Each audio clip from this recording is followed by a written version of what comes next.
Žiema įsitvirtino kaip reikiant ir kol kas naują savaitę sniegas dar tikrai netirps.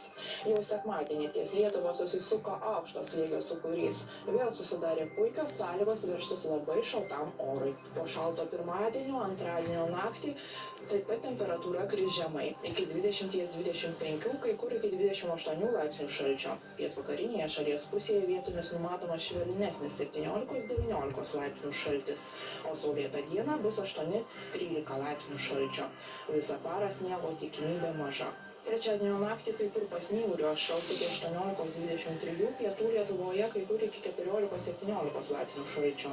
Dieną debesuotumas dar labiau didės, daug kur numatomas nedidelis sniegas. Vietomis pustys, nes sustiprės rytų pietryčių vėjas.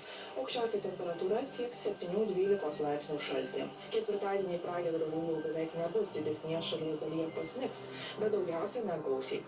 Šaltis šiek tiek atsitrauks, naktį bus 9-14, kai kur iki 18, o dieną 5-10 laipsnių šalčio. Penktadienį išliks apniukęs, daug kur pasnigs, vietomis pustys. Pūs stiprokas vakarų šiaurės vakarų vėjas. Naktį bus 7-12, dieną jau tik 1-6 laipsniai šalčio. Savaitgalis taip pat numatomas debesuotas, vietomis pasnigs, o šaltis dar labiau sušvelnės. Artimiausią naktį nesnigs. Bus 22-27, vietomis 18-21 laipsnis šalčio. Rytoj dieną nedidelis debesuotumas, sniego tikimybė maža. Oro temperatūra 7-12 laipsnių šalčio.